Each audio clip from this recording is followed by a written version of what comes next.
VT de abertura Educação à Distância. Diferentes formas geométricas se movem, cortadas pelas cores azul, verde, amarelo e vermelho. Se transformam na logo da Escola Técnica Estadual Professor Antônio Carlos Gomes da Costa. As cores e formas se misturam em fundo azul e vermelho. Abaixo e à direita da tela, o nome: Educação à Distância. Curso Técnico em Recursos Humanos, Ética e Responsabilidade Social. Compreender a ética organizacional. Danilo David. Descrição: ele está em pé, é branco, cabelo preto, curto, olhos castanhos. Usa óculos, veste blazer preto e camisa preta com estampa, visto da cintura para cima. Olá, estudante. A nossa disciplina Ética e Responsabilidade Social, nós vamos aprender como a ética é empregada pela sociedade, com códigos de conduta, com a moral, com os valores, e como isso depois é levado até as corporações, até as empresas, para que sejam aplicados e tenham o mínimo possível de impactos negativos, tanto na sociedade como nas suas transações. Primeiro, precisamos saber o que é ética. Segundo o SROU 2018, a definição de ética é um saber científico que se enquadra no campo das ciências sociais, ou seja, ela é uma disciplina teórica, um sistema conceitual de conhecimento que torna inteligível os fatos morais. Ela vai pegar os fatos morais, o que os indivíduos fazem na sociedade, suas escolhas e atitudes, e codificar isso, decodificar isso. A ética, ela atua como principal objeto de estudo a própria sociedade, ou seja, as interações entre as pessoas dentro de um sistema com códigos, valores e culturas. E o que é valor? O termo valor, ele geralmente é empregado para entender o preço de algo. Você provavelmente já deve ter ouvido essa palavra valor quando nos referimos à missão, visão e valores, não é mesmo? Então, o valor ele pode ser dividido de duas formas. Valor intrínseco é o tipo de valor que é bom por si só, ou seja, ele sustenta seu conceito com sua própria definição, sem precisar de terceiros. E tem o valor instrumental, é o valor que, em sua extensão, ele busca alcançar outros valores. Aí, como exemplo desse, temos ser trabalhador e perseverante, pois através destes exemplos pode-se alcançar outros valores que são o sucesso profissional e atingir altas metas. E é justamente o conjunto de valores que forma a moral. Também pode ser chamada de moral, quando nos referimos justamente aos conjuntos. Nenhum indivíduo, a moral é o que vai nortear suas ações, perante ou não a sociedade, ou seja, independente do indivíduo estar no meio social ou estar isolado em situações complexas, é a moral dele que vai determinar qualquer ação que ele for aplicar. Conflitos de valor. Os conflitos de valores podem ocorrer quando indivíduos com valores diferentes entram em contato na sociedade. Por exemplo, temos que matar é errado, mas se você tiver que matar por legítima defesa? São conflitos de valores, porque temos o valor de matar e o valor de defender-se. E aí, quando chegamos a situações extremas, onde esses valores chocam-se, há os conflitos. Temos também como exemplo que furtar é errado, que mentir é errado, mas se for furtar para comer e não morrer de fome, ou então mentir para proteger outra pessoa. Pois então, como resolvemos estes conflitos? Há exceções para estas regras? É possível justificar estas atitudes nas situações mais complexas? E é por questões como essa que a chamada área indefinida da ética é tão rica e tão complexa. Por vezes podemos pensar que o mundo tem a forma clara e definida para todos, uma definição do que é certo e errado, que é comum a todos os indivíduos dentro da sociedade. Mas essa compreensão ela é equivocada, pois como os indivíduos possuem valores diferentes, eles vão ter noções diferentes do que é certo, do que é errado, do que se deve fazer em determinada situação, e na mesma situação o outro indivíduo vai pensar que deve ser feito outra coisa. Aí, como exemplos, nós podemos citar da cultura pop, que todos nós conhecemos, a figura dos quadrinhos como o Batman. Ele é um herói e ao mesmo tempo é considerado um anti-herói, que é aquela figura que, através de atos heróicos, ele também faz atos questionáveis. Por exemplo, o Batman ele não mata, mas ele é possível agredir pessoas para poder proteger outras pessoas. Há um conflito aí de valor. Agora vamos falar sobre categorias fundamentais da ética. Para Giller, 2015, as categorias fundamentais da ética são 4. Essas 4 categorias sugerem diferentes ramos da ética, desde o micro, ou seja, o indivíduo, até o macro, a sociedade. A primeira categoria é chamada de a simples verdade. Essa categoria trata do certo e errado, bom ou ruim. Significa simplesmente fazer o certo a ser feito e ponto. É algo que presumimos que a maioria das pessoas compreende e endossa, mas como eu acabei de falar, há conflitos de valores e há percepções diferentes do que é certo e do que é errado. Agora vamos para a segunda categoria, integridade pessoal. Ela é demonstrada pelo comportamento de alguém perante outros na sociedade. Ela analisa a ética de um ponto de vista externo, não interno. Ou seja, é a percepção que os outros vão ter do comportamento daquele indivíduo. Nós podemos novamente aqui tomar como exemplo os heróis de revistas em quadrinhos, games e filmes, que geralmente são arquétipos do ideal de integridade pessoal. Arquétipo é como se fosse uma metáfora de determinada situação ou determinado tipo de comportamento. Os heróis são arquétipos desse ideal de integridade moral, de valores. E agora vamos para a terceira categoria. Regras de comportamento adequado para um indivíduo. Esta categoria é bastante simples. Basicamente diz que os padrões morais que desenvolvemos para nós afetam diretamente o nosso comportamento, decisões e atitudes. Como, por exemplo, temos um indivíduo que adquire a honestidade como um padrão moral a ser honesto. Ele regerá seu comportamento de forma sincera e transparente, sempre buscando alcançar essa honestidade que ele colocou como um patamar principal. E agora, na quarta categoria, temos regras de comportamento adequado para a sociedade. Esta, por sua vez, aponta que automaticamente cada indivíduo carrega consigo um sistema de valores. Esse sistema de valores que ele carrega foi construído ao longo de sua vida, com suas interações e percepções diante da sociedade.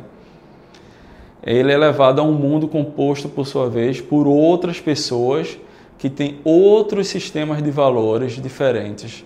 Desta forma, cada categoria representa um diferente elemento da ética, composto em 2 níveis. Em um primeiro, procura compreender como as pessoas fazem suas escolhas e desenvolve seu conjunto pessoal de padrões morais e a forma como isto interfere em suas vidas e comportamento, tanto quanto como observam e julgam outros indivíduos segundo a ótica destes mesmos padrões. E no segundo nível, é utilizada a compreensão acima para entender como estes indivíduos éticos podem interagir entre si e obter um entendimento de como devem lidar com seus diferentes valores morais. E este é o grande desafio da ética. Como exemplo, novamente, podemos citar o super-homem.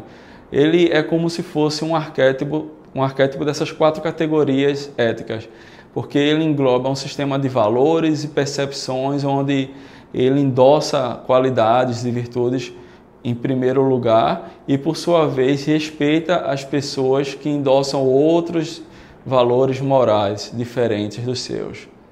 Agora vamos falar sobre as teorias éticas. As teorias éticas podem ser divididas em 3 categorias: ética da virtude, ética pelo bem comum e ética universal. A ética ela é discutida há mais de 2.500 anos, desde a época do filósofo grego Sócrates. Portanto, ao longo dos tempos e através de inúmeros debates na sociedade, escolas de pensamento desenvolveram diferentes teorias a respeito da ética, sua definição e função na sociedade. Vamos para a primeira dessas, a ética da virtude. A ética da virtude surgiu a partir do filósofo grego Aristóteles, que viveu em cerca de 380 a.C. E Aristóteles ele é considerado, por isso, o fundador da ética, porque ele estabeleceu um conceito de como viver baseado no objetivo do indivíduo tornar-se virtuoso. Ou seja, tudo se baseava em um ideal muito claro. Qual tipo de pessoa eu gostaria de me tornar e como fazer para me tornar esta pessoa? O problema da ética da virtude é que as sociedades podem dar ênfase a diferentes virtudes ao longo dos tempos. A sociedade grega na época de Aristóteles valorizava, por sua vez, o conhecimento, a coragem e a justiça. Porém, em tempos atuais, com a sociedade cristã, nós damos maior ênfase à fé, esperança e caridade. Desta forma, se o indivíduo focar em determinadas virtudes e não forem aquelas demandadas atualmente pela sociedade em que ele vive, aí haverão outros conflitos de valores. Ética pelo bem comum. Originalmente proposta pelo filósofo escocês David Hume, que viveu em Edimburgo por cerca de 1711, a ética pelo bem comum não se preocupa com a aparente virtude das ações, ou seja, ela não está preocupada em parecer ética realmente, parecer boa, mas sim com os seus resultados. Em suma, algo pode parecer mal ou feio, porém se trouxer um bem comum para o maior número de pessoas na sociedade, não há problemas para a ética do bem comum. Pelo menos isso em tese. Essa abordagem é conhecida também como utilitarismo. Então, como exemplo disso, podemos citar alguns problemas na sociedade onde as pessoas buscam atingir um bem máximo e, em consequência disso, há um mal levado para esses mesmos membros da sociedade. Agora vamos para a ética universal, a última dessas três. Ela foi fundamentada pelo filósofo alemão Immanuel Kant. E Immanuel Kant dizia que há certos princípios que são corretos e universais. Eles são aplicáveis a todos os julgamentos éticos. Ou seja, as atitudes são realizadas por uma sensação de dever, obrigação ou um ideal puro e unicamente moral, ao invés de serem focadas na necessidade da situação. O que ele está querendo dizer é que, independente da situação, existem preceitos que devem ser seguidos, que eles são inquebráveis e até mesmo inflexíveis nesses casos. O problema desta abordagem é o oposto apresentado na ética pelo bem comum, pois se o foco é unicamente em seguir princípios universais, ninguém é responsabilizado pelas consequências e ações que foram tomadas em prol destes mesmos princípios. Definindo a ética nos negócios. A ética nos negócios envolve a aplicação de padrões de comportamento moral em situações que envolvam transações. Ou seja, com padrões de comportamento moral, o que queremos dizer aqui é que haverá um certo padrão dentro da empresa para que cada pessoa não aplique o seu próprio sistema de valores e com isso possam ocorrer conflitos e até mesmo erros nas transações e comunicações empresariais. Mas a quem interessa diretamente que a ética seja aplicada nos negócios de uma organização? Bem, aos chamados stakeholders. Esse termo é utilizado para indicar esse grupo estratégico que tem interesse nos negócios de uma ou mais organizações. Este termo vem da língua inglesa. A palavra stake significa interesse, participação e risco. Holder, por sua vez, significa segurar ou possuir algo. E aqui listamos os stakeholders mais comuns para as organizações. Porém, cabe salientar que nem todos são diretamente relevantes em operações e negócios e nem todos os tipos citados são utilizados por todas as organizações, porque depende muito do nível da organização, do tamanho dela e da sua área de atuação. Em uma economia competitiva, os empresários não têm como deixar de considerar os interesses, mesmo que sejam díspares ou iguais, do seu público de interesse, ou seja, seu público-alvo, que também são seus stakeholders. Uma vez que mercados abertos associados e regimes políticos liberais tendem a conferir um enorme poder de fogo aos agentes impactados pelas empresas. O que queremos dizer com isso é que, quanto mais um mercado for aberto, mais esses grupos de interesse podem trocar de organizações caso elas negligenciem seus interesses. É importante conceituarmos bem este grupo, pois são os interesses deles que geralmente regem as decisões das organizações e a ética deles e os seus conjuntos de valores que determinam o rumo organizacional, bem como eles são os afetados pelos impactos causados por decisões moralmente questionáveis das empresas. Vamos citar, por exemplo, um deles e você, estudante, pode ir até o e-book da disciplina para poder ver o conjunto de todos eles, algo que é extremamente importante. Por exemplo, os acionistas, eles têm como interesse crescimento no valor das ações da empresa, receitas provenientes de dividendos, mas caso a empresa haja de forma antiética no meio em que atua, há impactos, e esses impactos seriam informações financeiras falsas e enganosas nas quais basear decisões de investimento, que por sua vez traria perda no valor das ações, cancelamento de dividendos, pois os acionistas eles iriam deixar de investir nessas empresas, elas não seriam confiáveis. Ética nas organizações e nos recursos humanos. Segundo Matos 2014, certamente a gente não pode estabelecer a ética corporativa por meio de apenas códigos, mas de uma conscientização de valores corporificados em diretrizes éticas, que traduzem cultura, estilo de liderança e estratégias como os suportes do modelo ético da gestão. É aquilo que falamos lá atrás sobre a padronização de conjuntos éticos e valores, para que cada pessoa não possa aplicar individualmente o seu conjunto, mas sim um conjunto que seja padrão da própria empresa. A ética é administrável nas organizações desde que haja uma educação corporativa. A aplicação da ética nas organizações é condicionada por meio de sua cultura organizacional, estratégia e competência. Sem a cultura, falta a fundamentação e surgem meias verdades e contradições. Sem estratégia, constata-se o caos disfarçado por falsas modernidades.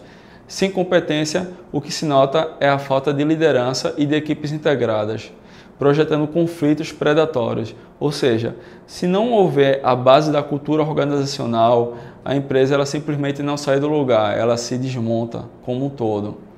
Porque a cultura organizacional ela é de extrema importância e pode ser definida como os valores, crenças e normas compartilhados por todos os funcionários desta organização.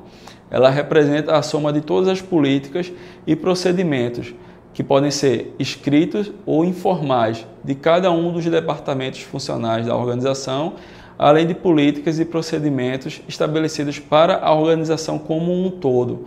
Ou seja, isso vai desde as diretrizes assumidas pela organização diante de seus stakeholders, como até mesmo as ações individuais de seus funcionários. Portanto, percebe-se que a cultura organizacional é a diretriz primordial para o direcionamento da ética, um sistema de valores adquiridos e utilizados por uma organização. A função dos recursos humanos, por sua vez, no que tange a ética de uma empresa, é justamente pelo fato de este ser a ponte que estará constantemente a ligá-los. É quem estará diretamente envolvido na relação entre a empresa e o funcionário durante o contrato que une ambos. É o RH quem vai fazer a cultura organizacional vigorar entre os seus colaboradores. Pronto, caro estudante, vimos a importância da ética ao longo da história através de seu embasamento teórico nas categorias éticas fundamentais, bem como as próprias teorias. Vimos exemplos, definição do que é a ética, do que é o valor, do que é a moral e como isso tudo pode ser aplicado na organização através da cultura organizacional que é implementada através do setor de recursos humanos. Até a próxima competência. Som direto, Manuel Moura. Imagens, Manuel Moura. Audiodescrição, Jonara Medeiros Siqueira. Edição, Danilo Albuquerque. Professor autor, Danilo David. Design educacional, Deisiane Gomes Vazante. coordenação do curso. Coordenação executiva, George Bento Catunda. Renata Marques de Otero. Coordenação geral, Maria de Araújo Medeiros Souza. Maria de Lourdes Cordeiro Marques. Videoaula produzida em outubro de 2019. Conteúdo produzido para os cursos técnicos da Secretaria Executiva de Educação Integral e Profissional, em convênio com o Ministério da Educação, Rede ETEC Brasil.